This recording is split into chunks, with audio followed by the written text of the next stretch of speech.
Assalamualaikum warahmatullahi wabarakatuh.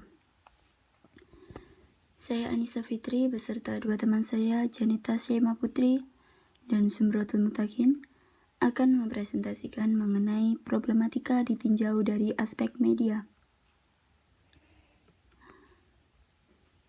Ada 3 permasalahan, yaitu problematika yang berhubungan dengan media pembelajaran, kemudian problematika penerapan media dalam pembelajaran bahasa Indonesia. Selanjutnya, solusi pemecahan problematika dalam media pembelajaran. Problematika yang berhubungan dengan media pembelajaran.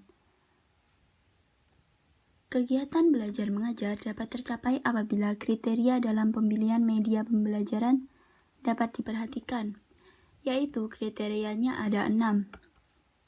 Yang pertama, media pembelajaran yang akan dipilih harus memperhatikan ranah pembelajaran yang ingin dituju.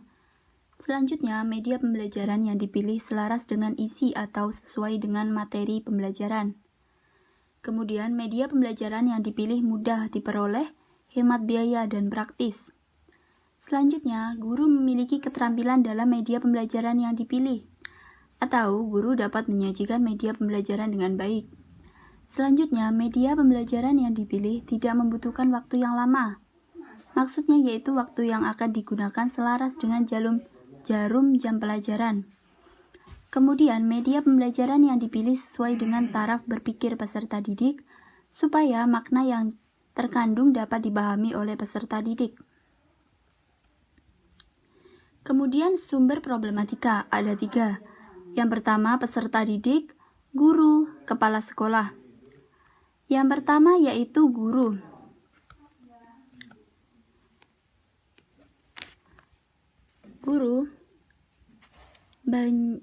Banyak guru yang saat ini hanya menggunakan media ceramah, sehingga media yang telah disediakan atau media pembelajaran yang telah disediakan di sekolah tidak digunakan secara optimal. Kemudian, guru kurang kreatif untuk membuat media pembelajaran. Kemudian yang kedua, peserta didik. Sikap peserta didik yang tidak semangat pada saat penggunaan media tertentu, hingga membuat pembelajaran kurang optimal. Pembelajaran dengan media tertentu, apabila tetap diterapkan, maka minat belajar siswa semakin berkurang. Kemudian kepala sekolah. Kurangnya dukungan dari kepala sekolah untuk pemanfaatan media, sehingga guru berjalan sesuai dengan kehendaknya, tanpa bantuan, tanpa petunjuk, pengarahan, awasan, bimbingan, dan koreksi.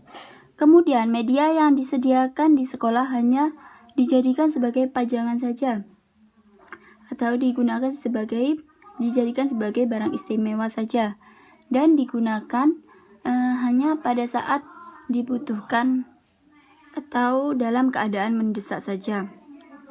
Ya, selanjutnya akan dilanjutkan oleh Mbak Janita. Baik, Assalamualaikum warahmatullahi wabarakatuh.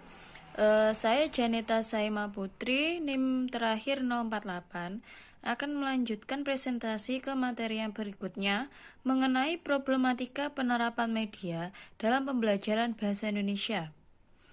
Media berfungsi sebagai alat bantu guru dalam menyampaikan materi pembelajaran bahasa Indonesia sesuai dengan apa yang dibutuhkan peserta didik. Maka dari itu, guru haruslah tepat memilih media mana yang cocok dengan konteks atau tema pembelajaran yang berlangsung. Meskipun media berfungsi sebagai alat bantu dalam penyampaian materi pembelajaran, namun media pasti memiliki beberapa kekurangan yang dapat menjadi sebuah kendala atau problematika baik bagi guru maupun bagi siswa. Berikut ini adalah beberapa jenis media yang mungkin akan digunakan dalam sebuah proses pembelajaran, khususnya proses pembelajaran bahasa Indonesia. Untuk yang pertama, yaitu media auditif.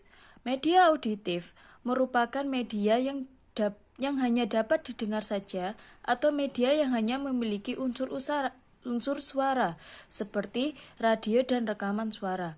Pembelajaran bahasa Indonesia, terutama dalam konteks pembelajaran teks tentang berita, contohnya, dapat menggunakan media auditif ini. Misalnya menggunakan media auditif seperti radio. Siswa biasanya diminta untuk menyimak sebuah siaran berita dan menuliskan informasi apa yang mereka dapat setelah mendengar siaran tersebut. Kegiatan yang dilakukan ini dapat menggunakan media radio. Namun media radio ini memiliki beberapa kekurangan, seperti sifat komunikasinya yang hanya satu arah, siaran yang disentralisasikan sehingga guru tidak dapat mengontrol, serta penjadwalan pelajaran dan siaran yang sering menimbulkan masalah. Permasalahan yang sering menonjol adalah sifat komunikasinya yang satu arah, membuat apa yang didengar dan disimak siswa tidak dapat diulang. Maka dari itu, siswa hanya memperoleh informasi sedapatnya saja, serta terkadang tidak memenuhi target. Bahkan siswa yang kurang aktif tidak akan mendapatkan informasi apapun.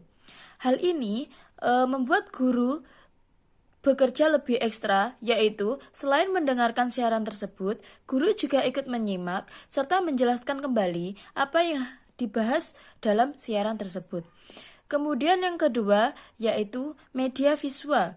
Media visual merupakan media yang hanya dapat dilihat saja, tidak mengandung unsur suara. Jenis media yang termasuk ke dalam media visual ini, misalnya film slide, foto, transparasi, dan berbagai bentuk bahan yang dicetak seperti media grafis. Media visual memiliki beberapa kelemahan, seperti lambat dan kurang praktis, tidak adanya suara, dan hanya berbentuk tulisan, sehingga kurang mendetail materi yang disampaikan. Media visual hanya dapat memberikan visual berupa gambar untuk mewakili isi informasi atau berita yang disampaikan. Kelemahan tersebut menjadi sebuah kendala jika seorang guru tidak betul-betul menguasai penggunaan media dalam menyampaikan materi. Kemudian yang ketiga yaitu media audiovisual, merupakan jenis media yang selain mengandung unsur suara, juga mengandung unsur gambar yang bisa dilihat, misalnya rekaman video, berbagai ukuran film, slide suara, dan lain-lain. Kemampuan media ini dianggap lebih baik dan menarik sebab mengandung dua unsur jenis media, yakni auditif dan visual. Media audiovisual memiliki kelemahan yang dapat menjadi kendala dalam proses pembelajaran. Misalnya, dalam contoh, terlalu menekankan pentingnya materi ketimbang proses pengembangannya dan tetap memandang materi audiovisual sebagai alat bantu guru dalam proses pembelajaran. Kemudian, media ini tidak dapat digunakan di mana saja dan kapan saja karena media audiovisual cenderung tetap di tempat. Misalnya dalam penayangan video cerita pendek, video bergambar cerita pendek seperti itu. Kemudian, biaya pengadaan media audiovisual relatif lebih mahal. Jika guru tidak bisa berpartisipasi aktif, maka siswa akan cenderung menikmati visualisasi serta suaranya saja. Contohnya, dalam menyampaikan pembelajaran mengenai cerita rakyat Tangkuban Perahu, seorang guru menayangkan video animasi cerita tersebut, tetapi guru hanya menyampaikan tugas setelah siswa menonton video tersebut tanpa adanya jeda yang dapat diisi oleh guru untuk menjelaskan apa yang harus dilakukan oleh siswa atau menjelaskan isi-isi yang terkandung dalam cerita tersebut. Kemudian yang terakhir yakni media cetak. Adalah sebuah media yang selalu digunakan oleh guru karena di dalamnya memuat berbagai sumber pembelajaran. Bentuk media cetak ini misalnya seperti modul, buku ajar, dan lain sebagainya.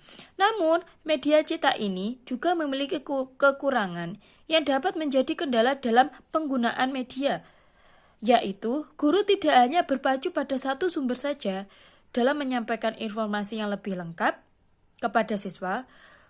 Guru haruslah mencari lebih banyak sumber agar dapat mengambil kesimpulan bahwa materi yang akan guru berikan sudah lengkap dan sesuai target.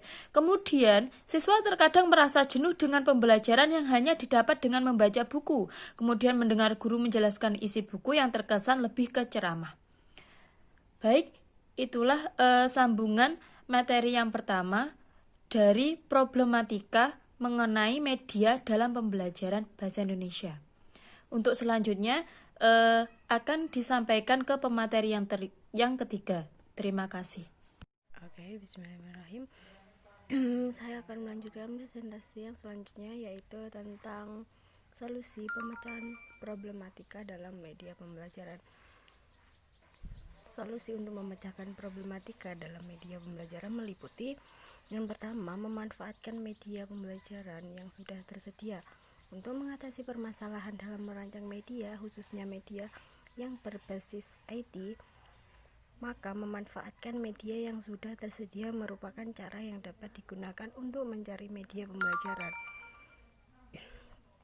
Beberapa bentuk media yang biasa digunakan seperti video, gambar, dan peta. Yang kedua, menggunakan media sederhana. Masih untuk mengatasi permasalahan media pembelajaran berbasis IT, yakni karena terkendala keterampilan dalam mengoperasikannya, maka menggunakan media sederhana adalah alternatif yang bisa diterapkan.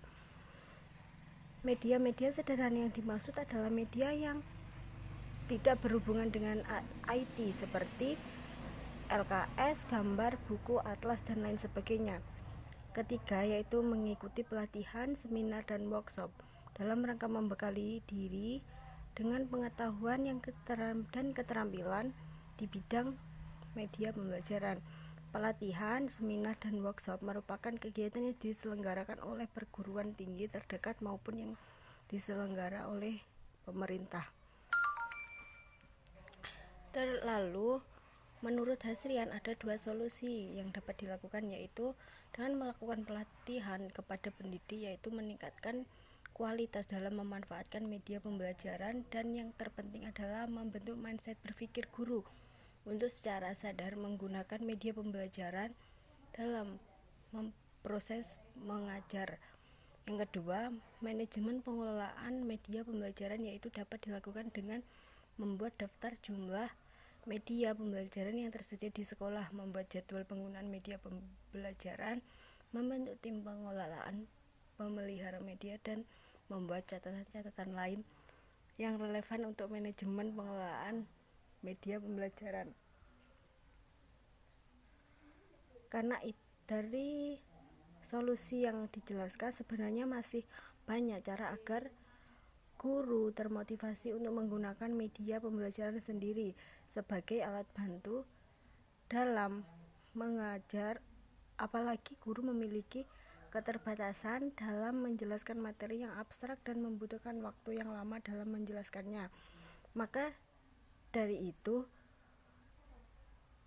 hal itu yang menyebabkan sangat dibutuhkan media pembelajaran agar materi pembelajaran yang disajikan dapat disampaikan dengan optimal dan tujuan pembelajaran dapat tercapai dengan sesuai dengan yang direncanakan.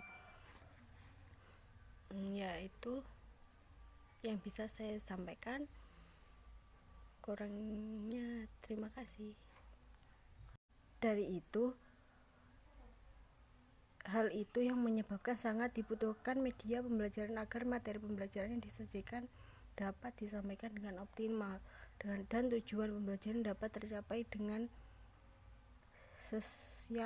sesuai dengan yang direncanakan. Yaitu yang bisa saya sampaikan.